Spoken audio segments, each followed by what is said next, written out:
Hi, my name is Dash Glitch. I'm a musician, sound designer, and YouTuber. Today I want to take you on a little bit of a retrospective journey. I want to talk a little bit about how the Osmose completely transformed the way I think about making music, for the better. So strap in and enjoy the ride.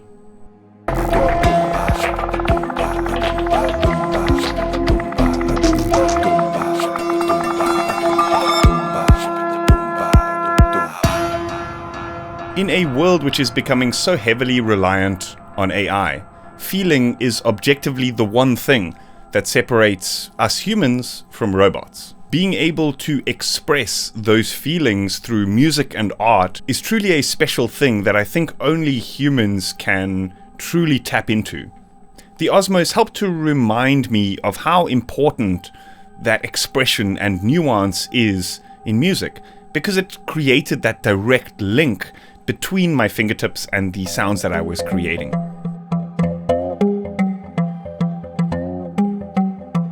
I think in the age of technology, computers and software, and specifically within the limitations of MIDI, certain aspects of music have kind of fallen by the wayside, specifically in electronic music. You know, we have various notes to choose from when we're creating melodies, but there's so much nuance in the way that we articulate those notes.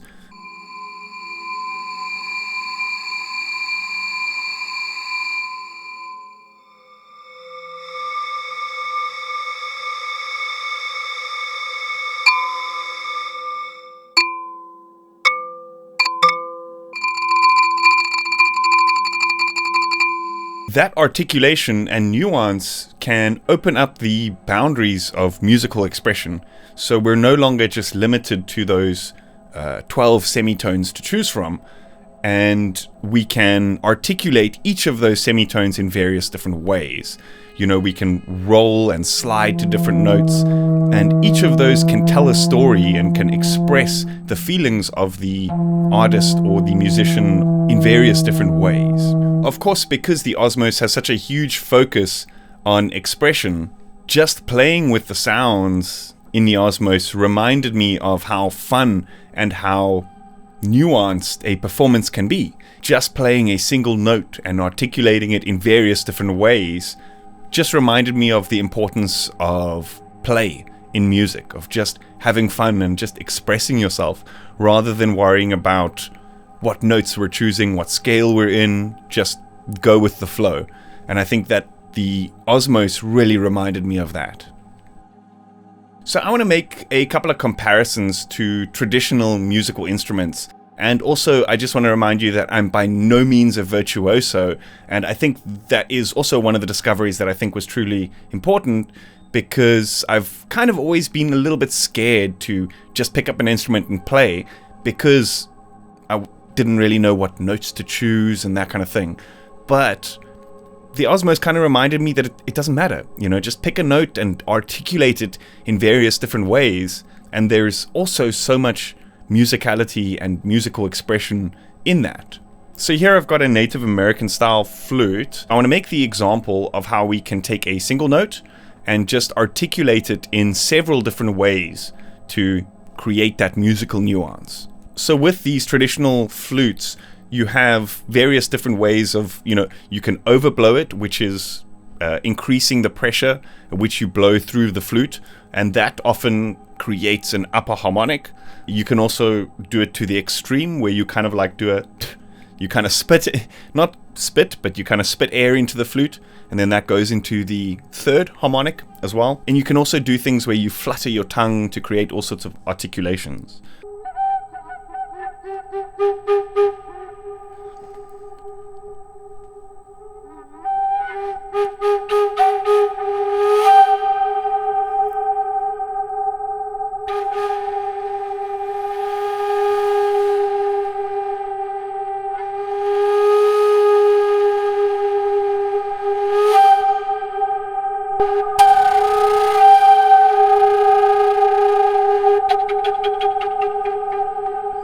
And even just being able to kind of like take that note and articulate it in various ways, creating rhythms and stuff like that.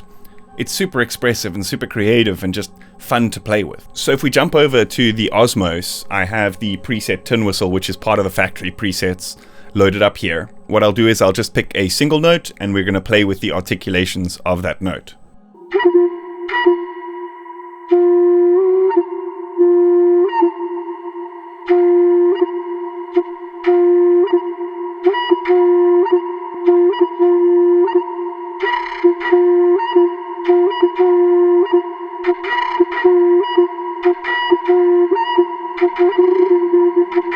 I want to show you some of my favorite Osmose sounds and how I've used them in this current project that I'm working on.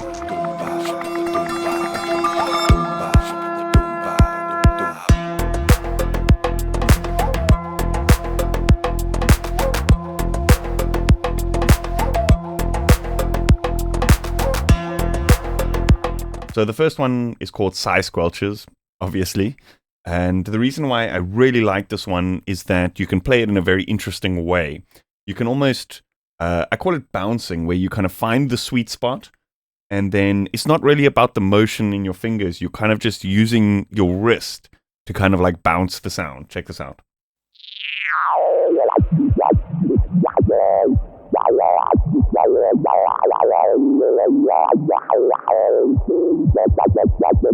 So here is that Sigh Squelches sound recorded in my project.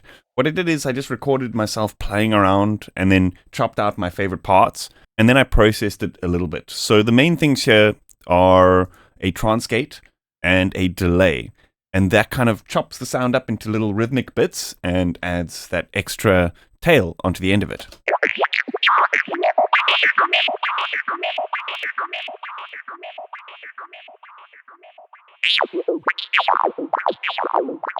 The kind of movement of it reminds me of like an old school record scratching type of effect because it's so physical. You know what I mean? It was me actually like wiki-wikiing on the keys. So the next sound is called Creaker. It's actually a very similar sound and I play it in a very similar way, except this one kind of focuses more like less on the bouncing and more these kind of slow movements of the aftertouch.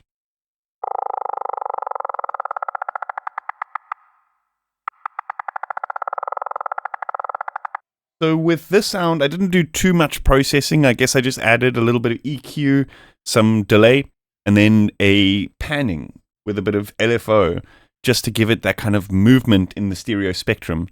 And then I've also added this volume automation. So slowly over the entirety of the bar, it kind of brings it in and then comes out, and brings it in and then comes out.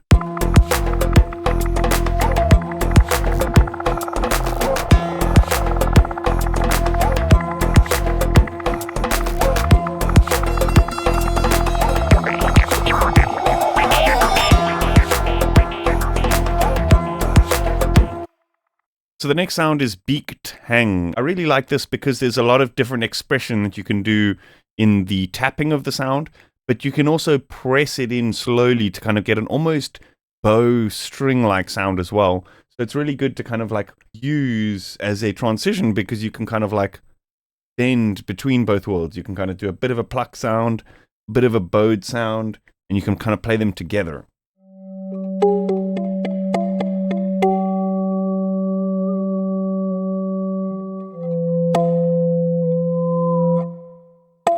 So with this sound, I actually did two passes. One which was just the main kind of rhythmic gong at the beginning of the bar.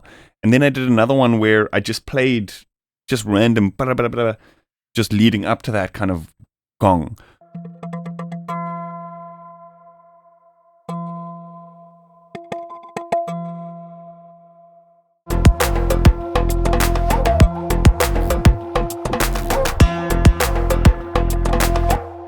So the next sound is actually one of my absolute favorite built-in Osmose sounds called Dolce Cristallo. This one is really good for creating like tension at the end of bars. It feels like glass that's being bowed. It's a really good sound to slowly bring in at the end of bars to kind of create those washes and tension.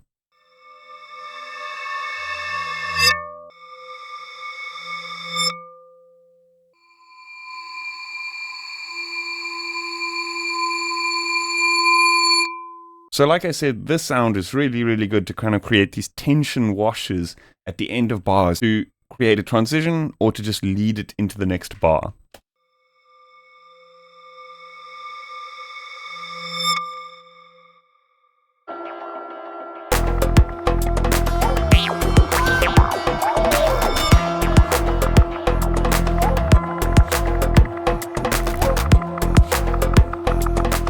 But again, like a lot of the sounds on the Osmose, you can kind of bend that between that slow attack and also a very fast transient by just plucking the sound.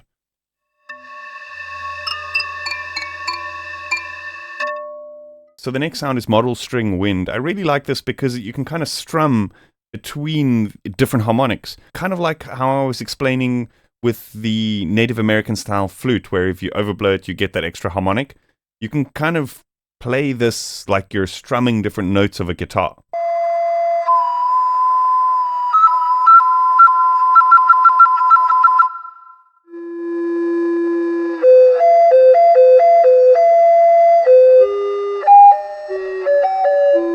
And so with this one, I recorded myself just playing around with that key a bunch of times, different expressions and gestures, and then I just chopped out my favorite part. But this works really nice with a kind of massive reverb. It just creates this kind of natural harmonic wash in the backgrounds.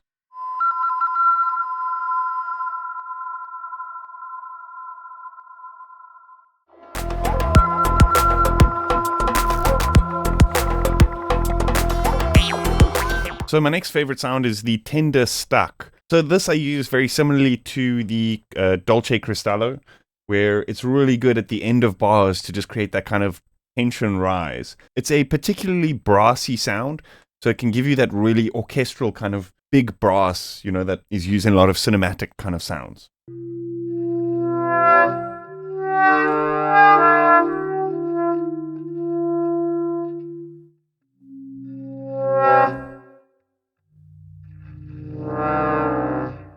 So with this one, I just created this slow string-like passage at the end of the bar that turns into this cinematic horn stab kind of thing.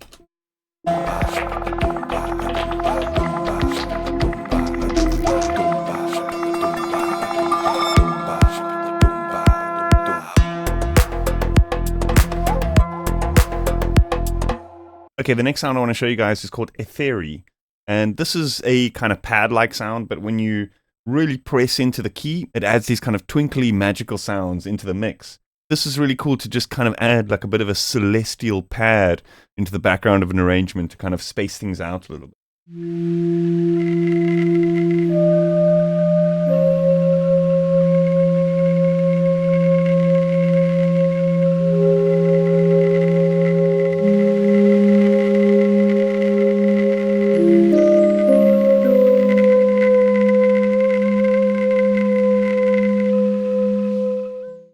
I did a very similar thing with this sound as I did with the previous one, where I just kind of used it to create this excitement as the bar is nearing to that transition.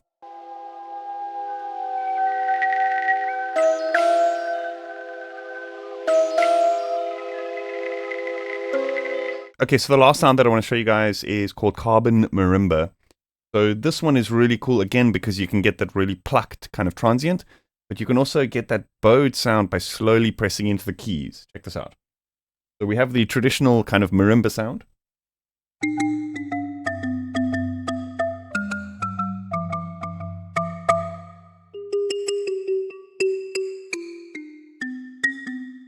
But then we can also get a kind of like bowed time-like sound by just slowly pressing into the keys. And this is really cool for kind of creating a solo, because you can drone a sort of pad underneath it without adding any extra instruments into the mix. It's just a single layer. Do you know what I mean?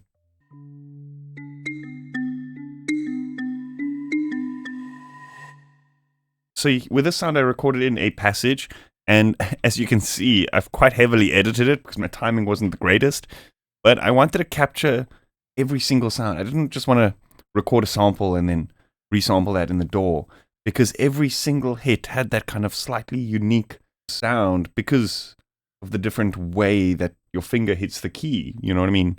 It's a very physical thing between your body and the Osmose. And that can't really just be captured with a single sample.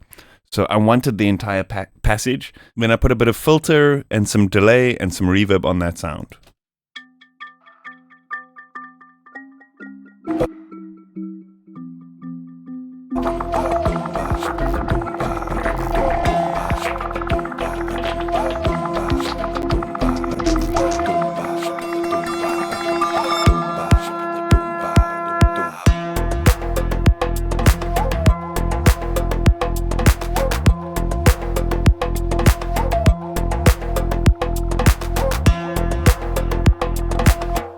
Okay, so the last thing that I want to show you in this project is how I recorded in this kind of auxiliary bass.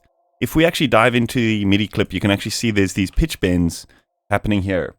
So, okay, this one is edited a little bit. You can see it's a little bit too perfectly round. But these all have a slightly different curve, as you can see. And so this is a really nice way of creating this very organic movement in a sliding bass. What I did is I just assigned the MIDI to send through to Phaseplant, and then I set the pitch bend amount on the Osmose to pitch bend by an octave. So that allows us to slide like entire octaves up and down.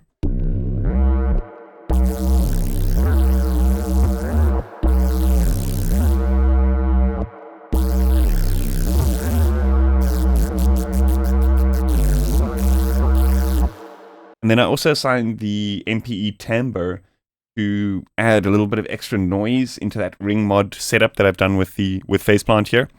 And so that just makes it a little bit more gnarly as you press the sound in harder.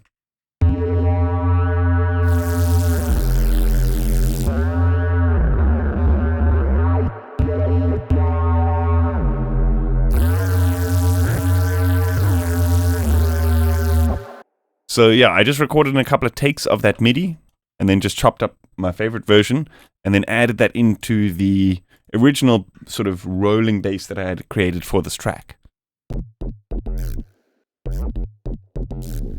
Do you see how it gives you that very kind of organic movement, even though it's such little nuances? I mean, we're talking about minutia that's probably not going to be picked up by the average listener, but when you put it all together, it makes that very complex kind of sound, you know?